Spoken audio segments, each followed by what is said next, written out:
رسميا اقوى مراجعه في الجمهوريه لان اللوكس رايح اسكندريه.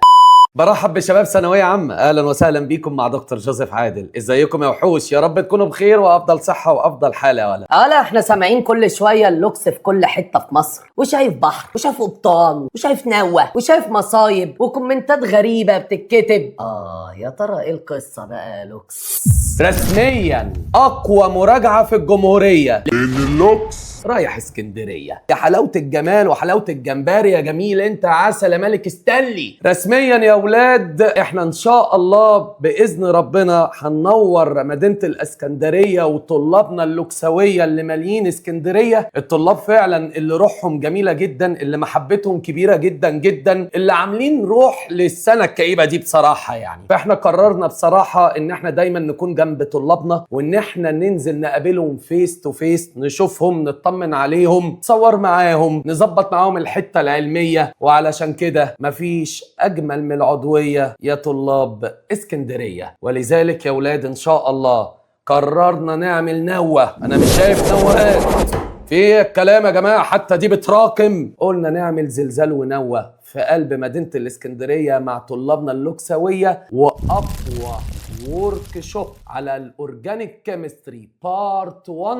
الهيدروكربونز فروم لكتشر 1 تو لكتشر 6. ان شاء الله يا اولاد التفاصيل كامله، وعايزك تركز معايا. اهم من الحصه، لا بلوك منصه، اهم من الحصه الكلام ده، لان الكلام ده انت عارف هيقلب بلد، ما انت فاهم اللي فيها. تمام يا حبيب قلبي؟ ان شاء الله يا اولاد الحصه ان شاء الله هتكون قويه جدا جدا لكل فئات الطلبه. فئه رقم 1 طالب ملتزم وماشي معايا ثانيه بثانيه شرح وحل ودمار وكتب بيرفكت. 2 طالب كان بدأ سخن الأورجانيك وحماستها بس راكم بعد الألكان. إحصائيات مضحكة يا جماعة. 3 طالب جديد على الله إن شاء الله، أصل أنا البودراجي الأعظم يا دكتور. تمام. كل الفئات اللي أنا قلتها دي يا لوكس ان شاء الله طالعه مستفيده ولما الدنيا، لانك انت من غير ما تحس، بص خطوره اللي جاي، بص قوه الكلام، هتكفر 60% من منهج العضويه الى جانب ومش كده وبس، لا 10 درجات في الورقه الامتحانيه. تستاهل ولا لا؟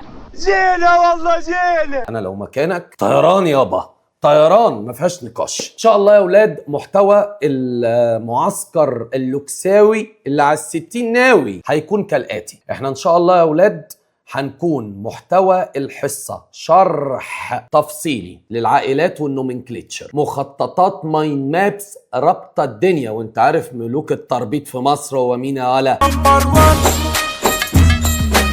سايبها لك في الكومنتات. 3 حل أسئلة الوزارة، لأن احنا رجال دولة، رجل الدولة بيتكلم يا ولا، ما انت عارف. حل كل أسئلة الوزارية من 2021 لما قالوا يا نظام جديد إلى 2025 دور تاني، زائد الاسترشاديات اللي نزلت لدفعة 26 بإذن الله. يعني حضرتك يا باشا فكر فيها، داخل لميت اول 3 حصص لغايه الالكان شرح تفصيلي باكزامبلز، هوبا افتح ملزمه الورك شوب، حلينا عليها الوزاره، قضينا عليها وحسينا كالعاده. وجه حل وجه حل شعارنا يا باشا. خش على الالكين اللي عامله بعبع وصداع، الحقنا يا دكتور من ألفة بقسماطه. حاضر يا اخويا، شوف لك ألفة دي هنشرحها ونلمها ونربطها بفلاشتها، موليكولار وجنرال فورمولا، المناظر اللي بتلعلع وتخلي البني ادم كده مبسوط، ونحل عليها. القاين وما ادراك ما الالقاين، والنوه اللي هتحصل في القاعه كاتاليتيك هيدريشن اوف ايثاين. صح ولا انا غلطان؟ ونحل عليها. ثم انا البنزين، انا جامد ومتين لان معايا التولوين بتاع ال60،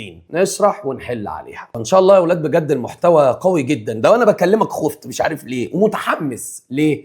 اصل كل ده يا باشا مش بقول لك خطه معسكر 7 ايام، انا بقول لك يوم واحد تنزل تلم وتشرح وتحل واسئله وزاره، مش فازلكت بقى كتب خارجيه، مع احترامنا طبعا لكل المستويات وكل الاسئله، ما انت عارف احنا ملوك الحل، لا وزاره يعني حاجه في العضل، تطلع كده وانت مبسوط تماما. طالب منك يا لوكس بقى الاتي، تركز معايا علشان انتوا ناس مضيافه وناس جميله، والسمك والجمبري والاستاكوزا وكل حاجه، وهريسه احمد حسين كله يا باشا. والناس الحلوه دي هي اللي هتنظم اليوم. اولا انا طالب من حضرتك الالتزام الحاد والشديد، لان احنا هنعمل نوة. انا عارف انا بقول لك ايه وانتوا عارفين احنا مقدارنا ايه. 2، نحترم السادة الاسيستنتس اللي هي هتفضل تتعب وتنظم الدنيا معانا واحدة وواحدة، وهنعمل لك نظام مريح في الدخول والقعدة والورقيات والانضباط جوه الحصة. فأرجوك الحماسة الزيادة، عشان انتوا عارف ايه سيد البلد. انا وقت بيقول لك يا باشا انا رايح اجيب النادي كله وداخلين التراس. لا على الهادي، لا على الهادي وبالراحة، عايزين نطلع مستفيدين واحنا مبسوطين. طب 3، حضرتك طالما شاري الباكج بتاعتنا بتاعت اورجانيك بارت 1 هيدروكربونز، يبقى حضرتك تجيب لي الاتي: ملزمة الورك شوب الاسطورية بغلافها المميت. 2، كل المايند مابس اللي علقها على الحيطة. فك كيسك يلا تعالى هات الحاجة ومعاك. النوتة الأسطورية، إقلامك، ويا سلام احتياطي كتاب الشرح لو انت عايز تسجل حاجة من كتاب الشرح. طب انا طالب يا دكتور، انت قلت هتستقبل طلبة جداد وهنزلزل دنيا ان شاء الله، هنلم يعني الدنيا والدنيا تحلو. معيش الحاجة دي. احنا تحت امرك يا باشا. ان شاء الله هنكون طابعين للطلبة اللي اول مرة تنورنا او ما اشتريتش الكتب، هنكون طابعين لك الورك شوب والبوسترات ونوتة كمان يا معلم. في حجة؟ لا ده الدنيا 100 100. ورقي ملازمي تجميعاتي حاجتي غير اللوكس منور اسكندرية، ده كده 100 100 بالظبط. تخش يا حبيب قلبي قاعد في مكانك، دنيتك تمام. نبدأ الحصة. هنبدأ في الأول يا أولاد، هنشرح جزء ونحل عليه، نشرح جزء نحل عليه. طبعا يا دكتور ما هو معلش احنا عارفين حضرتك يعني 3 شهور، حضرتك وقتك مش بيعدي بالساعات، فأكيد لا مؤاخذة انت ذات نفسك هتفصل. حصل ما فيهاش بريك؟ فيها بريك، اكيد فيها بريك. الانسان لازم يريح. فان شاء الله خلال المحاضره هيكون طبعا في بريك، تقدر تروق على نفسك شويه بقى، قهوه شاي، تشرب حاجه، تاكل لقمه، تمنجه نفسك، ونرجع نستكمل الزلزال.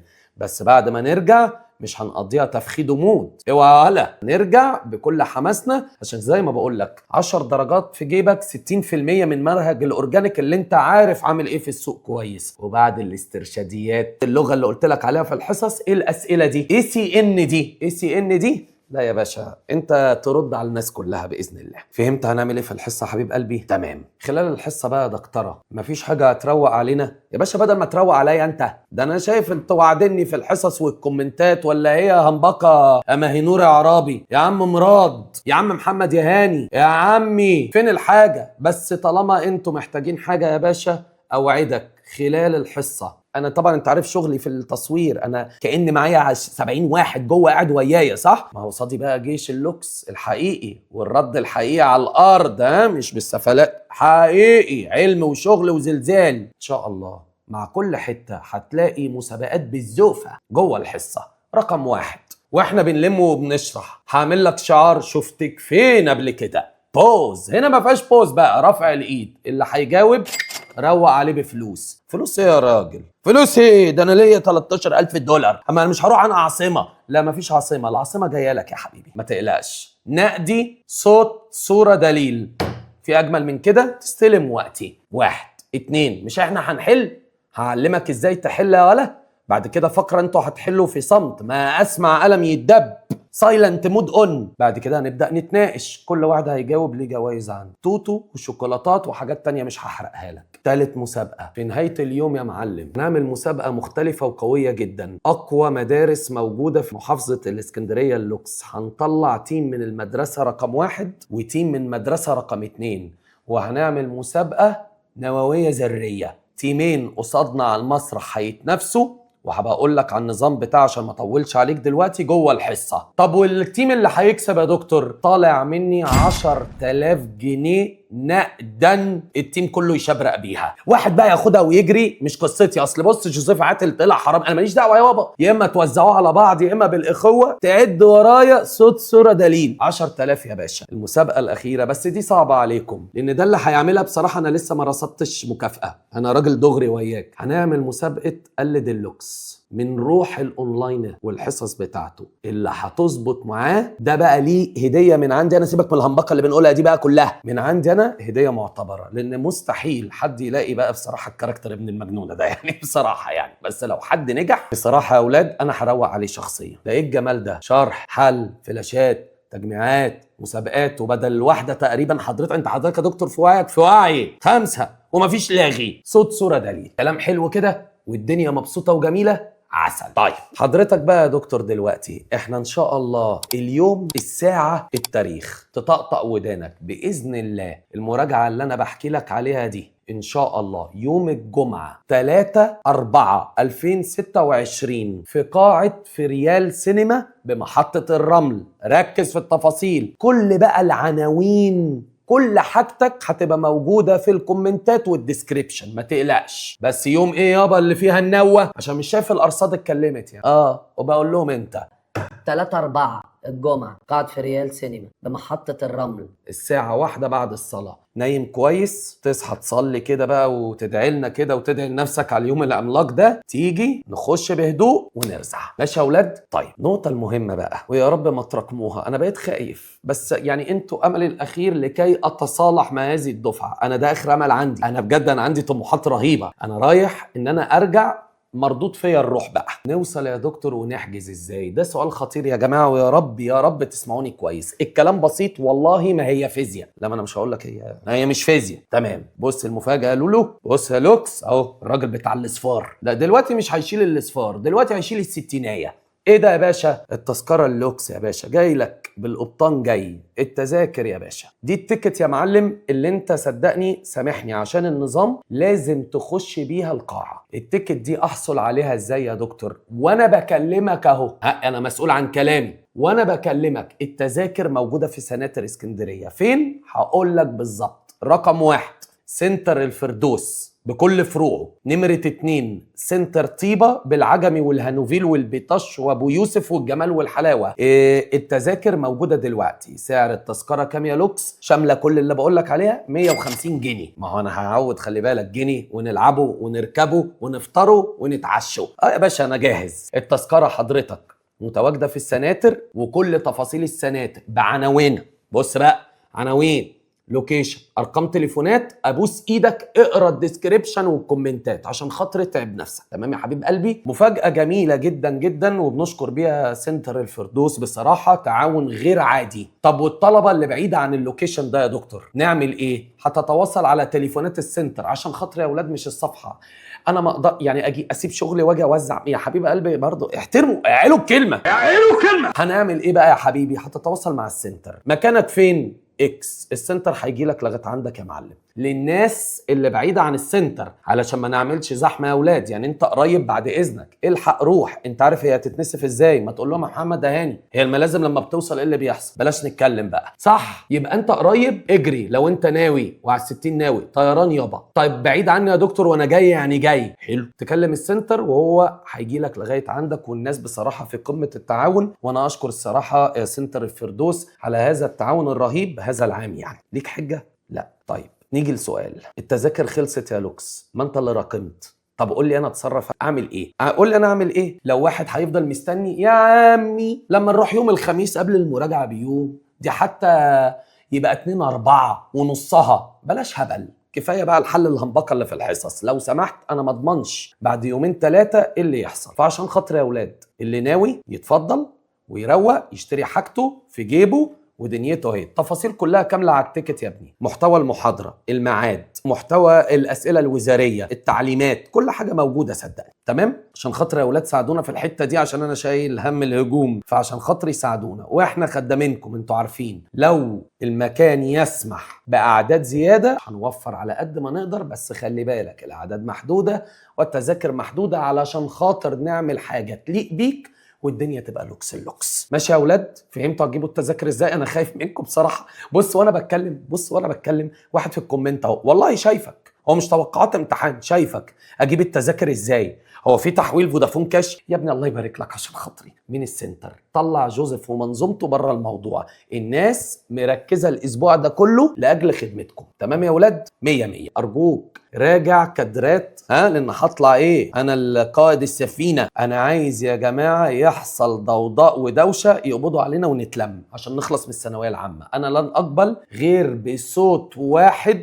قاعد زلزل رد اسطوري عشان تخليني اتنطط زي الاونلاين. واخر حاجه اقولها لك في الديسكريبشن يا ابني في الوصف، ابوس ايدك ربنا يستر. في لينك جوجل فورم، حصل ولا ما حصلش؟ حصل. تمام. لازم تسجل بياناتك وتملاها الصح عشان نظبط نفسينا ونكون عارفين طلابنا ودنيتنا. الخطر اللي ممكن تقع فيها ابو درجي، دكتور هو انا لو مليت الفورم يبقى انا حجزت؟ طب ده بالذمه ده ناس هتعمل زلزال؟ لا يا حبيبي، ده اسمه حجز مبدئي لا يعترف بيه تماما، ولكن هيبقى ليه انسايتس جميله لينا. مش وارد نعمل سحب، يعني مش فكر. لازم تملى الفورم يا حبيب قلبي، لكن ده مش معناتها بأمانة الله انك انت حجزت. الحجز يعني تكون معاك دي ومنتظر على الكوميونتي زلزال بوستات كله متصور بدي. اتفضل يا باشا، صوت صورة دليل كده يا باشا انت مكانك موجود، لكن عشان خاطري لازم تملى الفورم اللي موجود.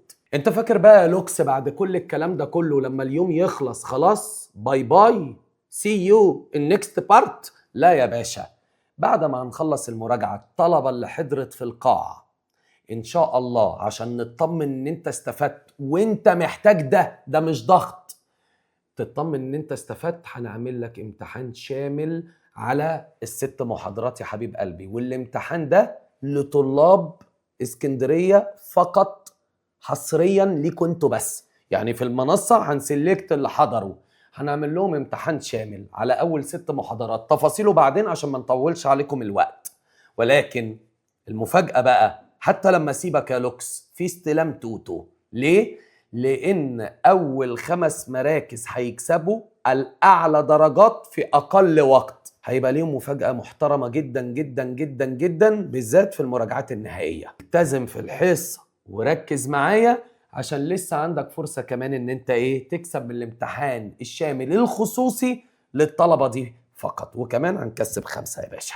ماشي يا اولاد؟ اعتقد انا غطيت وعملت ميديا كفرج ما شاء الله لليوم. يا رب يبقى يوم مثمر ناجح جميل موفق، طالع مبسوط، لامم 10 درجات، 60% من الاورجانيك، لان عندنا مهمة ثقيلة بعدها يا اولاد، بارت 2 ال16 درجة المتبقية، كحولاتك فينولاتك احماضك استراتك. تكر يا اولاد. فعشان خاطري كده نكون ملتزمين، وانا ان شاء الله هابذل قصارى الجهد. انت عارف يعني مثال لبذل الجهد الزياده عن اللزوم، فما بالك بقى مع حبايبنا. لا ان شاء الله هنودي ومش راجعين. ربنا معاكم واشوفكم على خير، ودايما تابعوا الصفحه لان هنبلغكم كل جديد. خلص الكلام، مسك الختام. يلا سلام، باي باي.